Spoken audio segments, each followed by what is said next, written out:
Hi there, I'm Beth, and today I'll be showing you my process of customizing this gorgeous, chubby-cheeked Blythe doll. She was chosen by one of my amazing Patreon supporters as a commissioned custom doll. I had originally bought her for myself, but I just know I'll never get round to customizing her if it's just for me.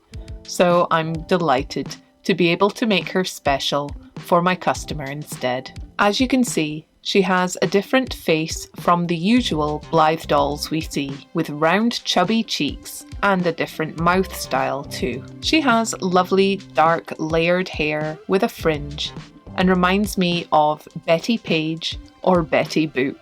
On Patreon, the members of my custom doll tier can fill in a request form in order to commission a doll from me. This request came from a person who already owns one of my custom dolls, and other than asking for a cottagecore or woodland styled outfit and creating a slightly sad look to her face, the rest of her design was left for me to decide. I'll show you the concept art I came up with shortly, but we'll start by disassembling the doll's head, ready for customizing. This particular head sculpt is new to me, so I'm not entirely sure what to expect. She does have the typical downward facing gaze, which I'll alter later on with one of our neck joints. The back of her head is completely smooth, with no writing or manufacturer's marks, and it has the usual 3 screws, which I'll unscrew. I can tell that her scalp isn't glued to the head, so I should be able to squeeze the ears to pop open the clasps, holding the head closed. I squeeze either side of the head firmly until I can see the 2 halves have started to separate. The spring inside the head holds the 2 sides together for now, but I can lift the body out easily. This is the typical A-zone style jointed body that most AliExpress Blythe dolls come with. I'll carefully detach the spring from the back of the head, then locate the screw which holds the scalp to the front of the head. I loosen it until the scalp can be lifted away. I remove the other end of the spring. This is where I'll attach a second pull cord later on. I untie the pull ring, remove the cord, and examine the back plate. I do notice an area of thick raised plastic inside this box, which will prevent me from installing one of our neck joints unless I remove it first. Next, I unscrew and remove the T-bar from the eye mechanism. I remove the second cord, taking note of the position of the knot. The eye mechanism can be removed a couple of ways, one of which is to carefully stretch out the faceplate until the whole mechanism can be popped out from one side. I check out the faceplate and note that there's another raised area of plastic in the front box too. I'll need to try to Dremel this before I can install a neck joint. To separate the eyes from the lids, I use a flathead screwdriver. I carefully prise one side out like this. They can then be pulled apart to remove them from the mechanism. They are shaped in such a way that they should only go together with each eye position correctly matched up.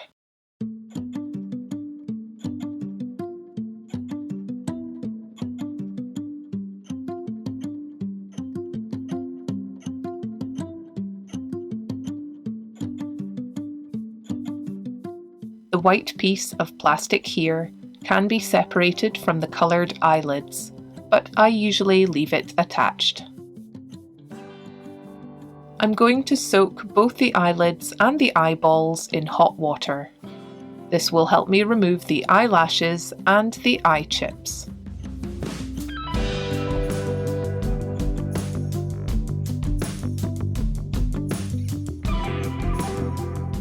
Once the lashes have been removed, I light a candle and grab some large hot glue sticks. I've cut mine in half. I make sure the eyeballs are dried, then melt just the tip of the glue stick over the candle. I press it onto the centre of the eye chip and hold it steady as it cools. I'm able to add more glue sticks at once to save time. Some people pop them in the freezer for a little while to speed up the cooling process. The combination of hot water soaking and the glue sticks should make pulling out the eye chips a breeze. This one just fell out. Nice and easy. I repeat for the remaining eye chips, which are then easily removed from the ends of the glue sticks, in case you want to use them again. The glue sticks can be used again and again, and if the end gets messy, it can just be trimmed with scissors. I move on to sanding next, and although this doll already has a matte finish, I will be sanding the entire face and backplate, as well as the eyelids. I like to make sure I have a consistent and clean base for my Mr. Super Clear sealant to stick to. For this stage of sanding, you can use a very high number grit. 800 and higher should be fine. These smoother grit sandpapers shouldn't be leaving any scratches on the plastic surface. When it comes to sanding the face after carving, I tend to start at 400 grit and work my way up to around 1200. I wrap sandpaper around a flat stick to help me reach difficult areas. Once all the original paint and sealant is removed, I'm ready to work on her concept artwork. I use her photo to help plan out the face up, painted eyelids, and then her outfit.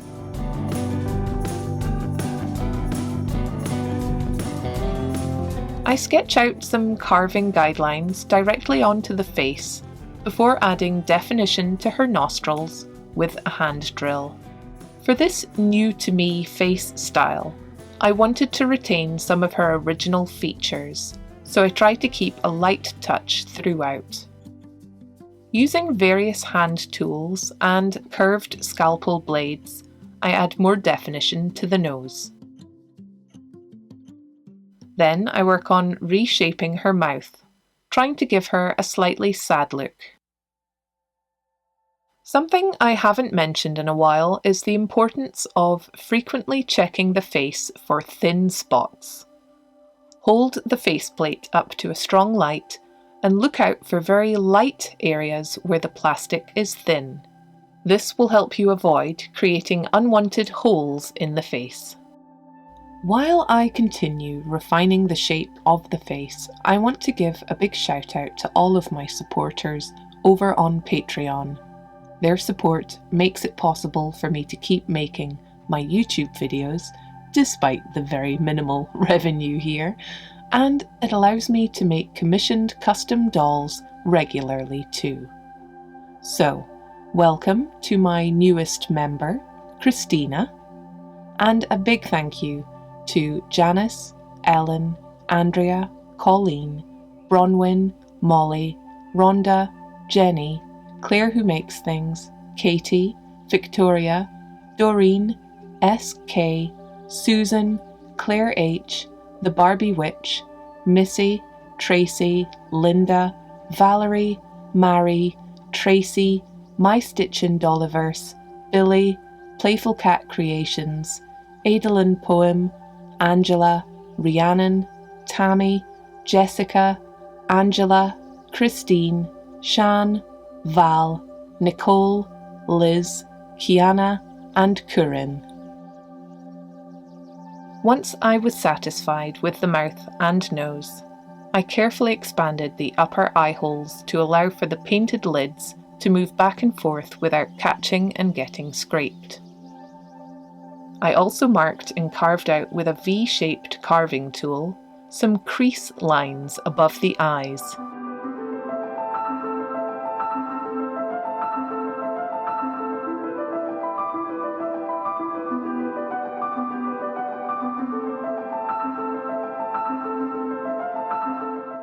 And then used a curved file tool to smooth out these shapes. Once I was finished, I then began the process of sanding and smoothing any tool marks left behind. As I mentioned earlier, I started with a 400 grit sandpaper and worked up to 1200. Please make sure you wear a protective dust mask when sanding your dolls. Once smooth, I thoroughly wash all the pieces with soapy water, then prep them with 2 or 3 layers of Mr. Super Clear Matte Sealant Spray. I used the screw that holds the scalp on to attach a large stir stick so I can hold it when spraying the head. I look out all my usual face-up materials: pan pastels, watercolour pencils, soft brushes and detail brushes. I usually begin the first layer with a combination of yellow, pink and blue to give the face a realistic look. I use a small brush to start building up colour on the lips, nose, eyes and ears.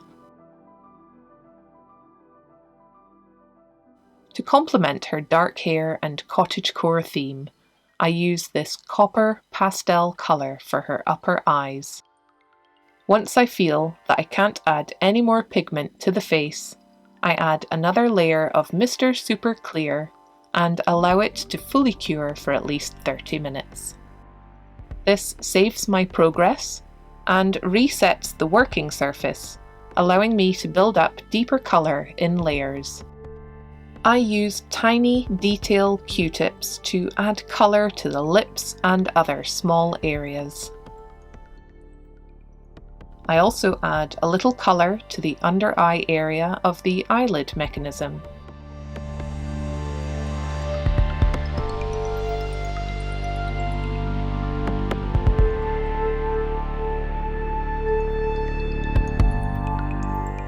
When I'm ready to add her eyebrows, I use pastels to mark the initial placement. I check their positioning from various angles, and once they're evened out, I move on to adding individual hairs. I use a watercolour pencil and fine-tipped brush with water to pull some pigment from the tip.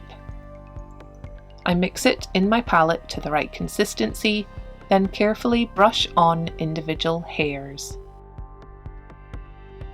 I start with a lighter colour before adding more definition and darker brown.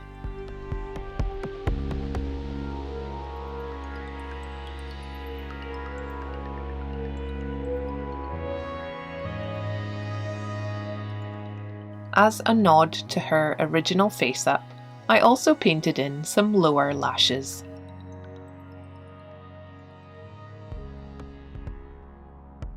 I use the same pencil and brush method to add some fine lines to the upper and lower lips.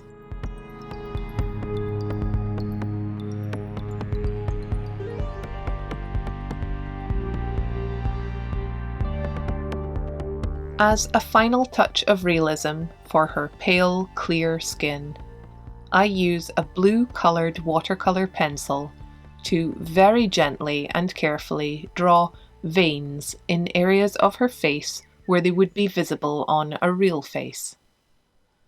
I don't think the camera can pick them up, but they are just barely visible in real life and give the effect of transparency in the skin.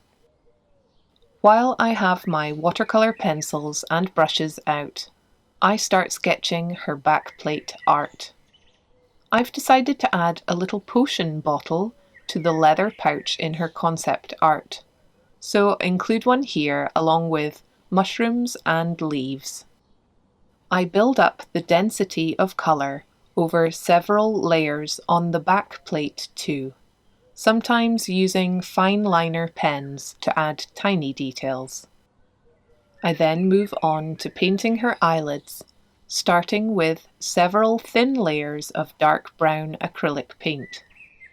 Then use a tiny brush to paint dark orange background flowers. I mix a lighter orange and paint more flowers in the foreground, giving the design some depth. I seal the eyelids with 2 or 3 layers of glossy varnish. I also gloss her lips. The main parts of her head are complete now. I just need to add some new fluffy black eyelashes and choose her new eye chips. I use a little tacky glue to attach both the eyelashes and the eye chips. When inserting the eye chips, take note that the eye mechanism when viewed from the inside will be upside down. So, if your eye chips have a shaded or darker side that you want to be at the top, keep that in mind. I install and double check all of her eye chips. Next, I'll install her neck joint and reassemble all her parts. Inside her faceplate, you'll notice an area where I added some clay. This was because the plastic at either side of her mouth was very thin and looked a little darker. I was able to add material from the inside of the face to counteract that. I've also marked out some areas I want to carve out to allow the neck joint full movement. I've already carved away the extra plastic from the inside of the boxes. The neck joint now fits properly inside both pieces.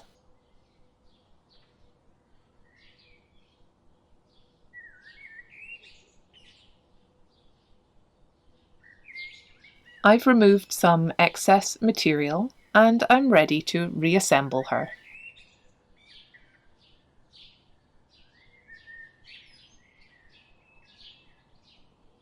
I cut off the top of the neck to allow our 3D printed cap to sit on top. Starting with a very small hand drill, I mark the centre and begin drilling a pilot hole for the screw.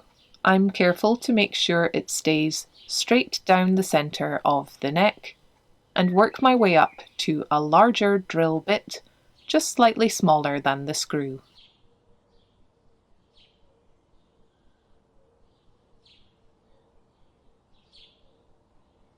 I screw the cap on tightly, then can clip on the collar piece.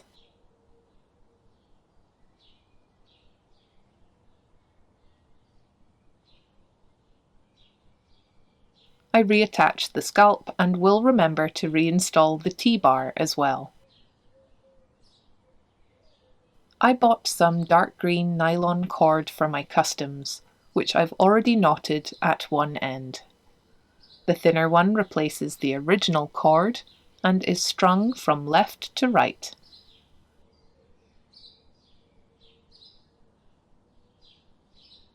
The thicker cord replaces the spring and allows us to open and close the eyelids as we please. This is usually called a sleep eye cord and is strung from right to left. I reattach the T-bar, making sure it's screwed tight. The eyes actually weren't changing properly when I first screwed it in, but once I tightened it fully, they worked again perfectly. I thread the thicker cord out through the square hole in the back plate and the thinner cord through the original round hole. I close up and screw the head.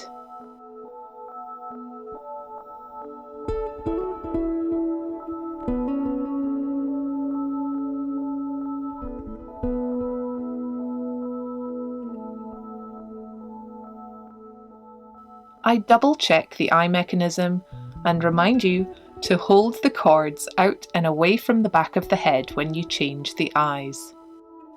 Don't pull them down towards the feet, as this puts a lot of wear and tear on the cords. They will become frayed and can snap.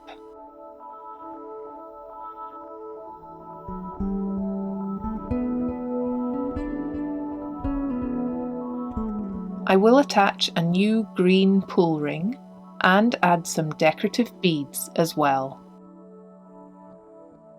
I give her a little trim and thinning of her hair and consider her ready for her outfit.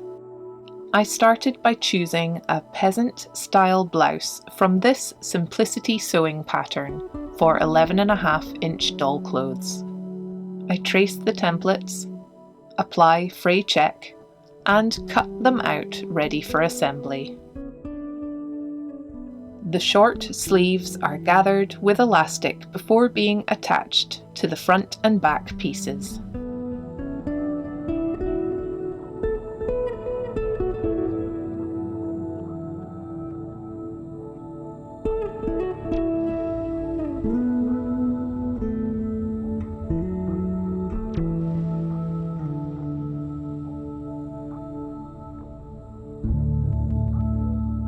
The upper hem is gathered before being finished with an interfacing piece.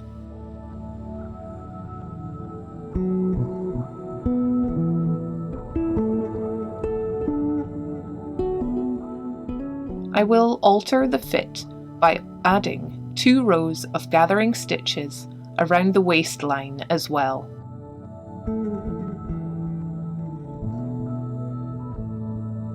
I hand stitch the upper seam,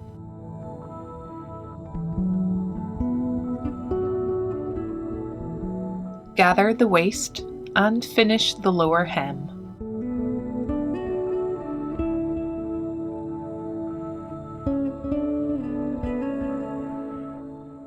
I complete the closure with 2 snap fastenings.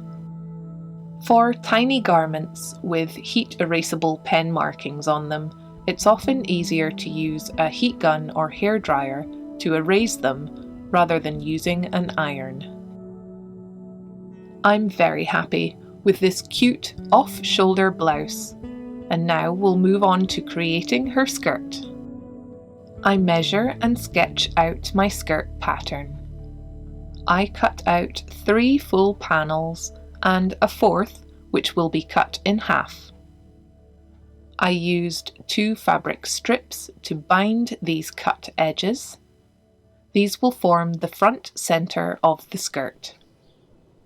I join my skirt panels and overlock the seams. Next, I cut the pieces to form the side ruffles.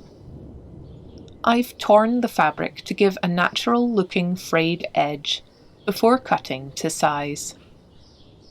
I turn and gather the top edge of the shorter ruffle and gather the top edge of the lower ruffle before stitching them on to the skirt. I also finish the lower hem.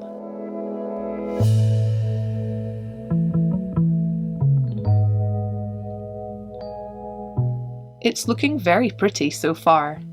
I stitch and gather the waistline before attaching a simple straight waistband.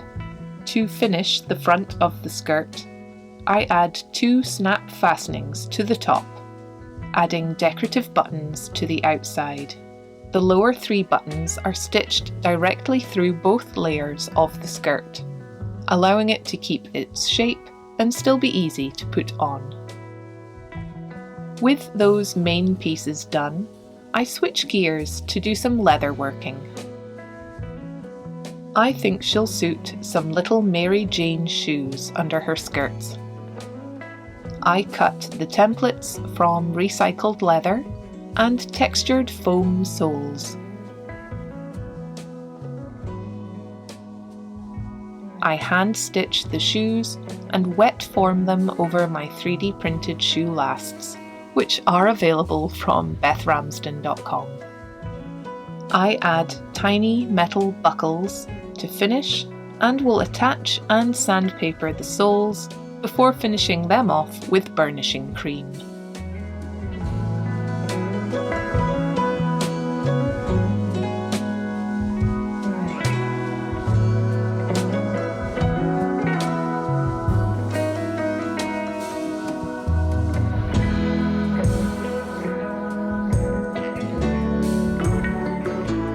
Off camera, I put together this simple leather pouch, designed to be worn low on her hip. It closes with a tiny buckle in the front and has the tiny glass bottle I mentioned earlier. I'll fill it with something colourful soon. I've added little metal studs And for this little pouch, I included a magnet so it can open and be used.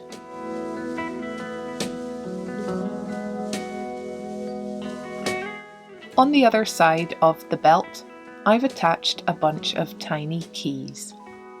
I'm really happy with how this turned out. I love this type of accessory. Next, I'm going to make her a corset. I use masking tape to help me sketch out the pattern pieces.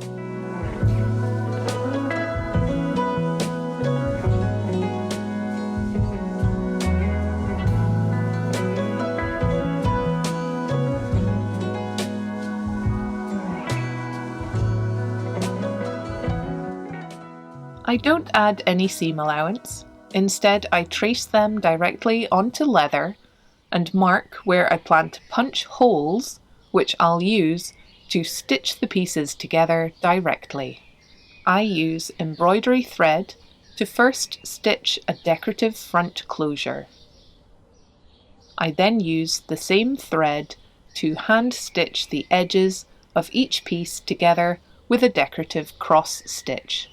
This gives me a lovely rustic looking leather corset with decorative details. I've punched larger holes in the back to allow me to lace up the corset directly on the doll. My paid Patreon supporters have already received the pattern pieces and detailed instructions for making the skirt and the pattern for this corset as an exclusive extra. From just $3 a month, you can show your support and receive exclusive content there too. Link in the description if you're interested. Here I'm putting together a padded carry case for this lovely girl to travel home in. It closes with snap fastenings and folds like a simple envelope. I will hand stitch each short end closed.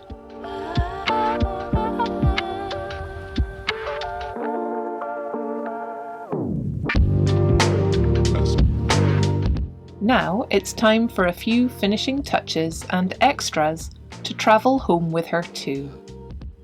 I put together a little suitcase, which I'll decorate with some stickers. I include some simple underwear and an underskirt which I made off camera, as well as a little cord bracelet and an elasticated headband too.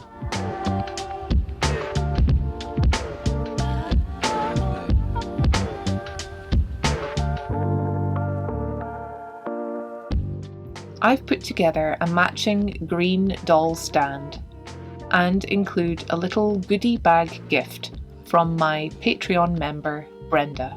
Then it's a matter of getting everything together, ready for some final shots and final packing, ready to travel home.